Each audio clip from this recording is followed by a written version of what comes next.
चंगाई बोले चंगाई बोले चंगाई बोले हे संकटात सापडलेलं आहे। चेंगड्या बोले कुहूला कायदेशीर नोटीस पाठवलेली आहे। चेंगड्या बोले कुहूला कायदेशीर नोटीस पाठवलेली आहे। सोशल मीडियावर आपण अनेक रील्स पाहत असतो।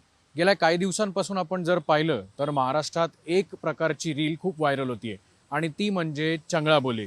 मात्र आता याच चंगळ्या बोले म्हणजेच अर्थात शुभम माळवेला पुणे सत्र न्यायालय म्हणजेच याच पुणे सत्र न्यायालयाच्या एका वकिलांकडनं थेट कायदेशीर नोटीस बजावण्यात आली आहे। ही नोटीस नेमकी काय आहे, ही बजावली कशासाठी आहे, हे जाणून घेण्यासाठी आपल्यासोबत ॲडव्होकेट वाजिद खान आहेत। काय नेमकं कारण आहे तुम्ही ही या रील्सच्या नंतर तुम्ही नोटीस पाठवली? यामध्ये प्रतीक्षा विजय शिंदे म्हणजे विजय शिंदे याचं आणि चेंगड्या बोले जो अजय माळवे आहे त्यांचं आयडीवरून आपसात वादविवाद चालू आहे।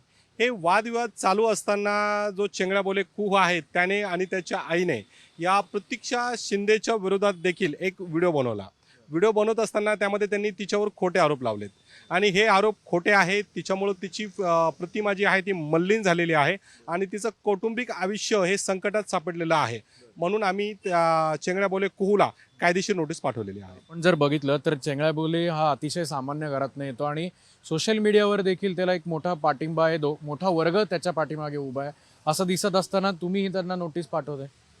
काय आहे की स्त्री कुठली असो कशी असो परंतु तिची प्रतिमा तिची जी आबरू आहे ती जपली जाणे अत्यंत आवश्यक आहे। हे आम्ही इतिहासातून महाराजांकडून शिकलेलो आहे।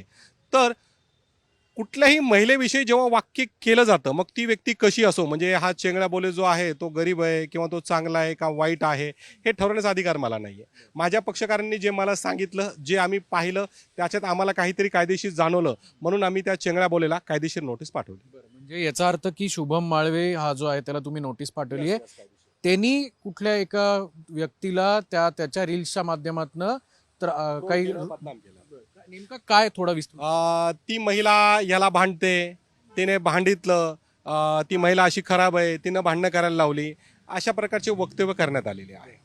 आता पुढे काय म्हणजे नोटीस? आता हे नोटीस पाठवलेली आहे आम्ही त्यांना 7 दिवसाचा जो आहे कायदेशीर अल्टिमेटम दिलेला आहे। जर 7 दिवसात आम्हाला याचं कायदेशीर उत्तर नाही भेटलं तर आम्ही याच्या विरोधात डेफेमेशनची केस म्हणजे पूर्वी IPC मध्ये 499 500 501 अशी कलमं होती, आता BNS मध्ये नवीन कलमं आलेली आहेत। त्यानुसार या चेंगळा बोले कुहू व त्याच्या आईच्या विरोधात आम्ही प्रकरण फाईल करणार।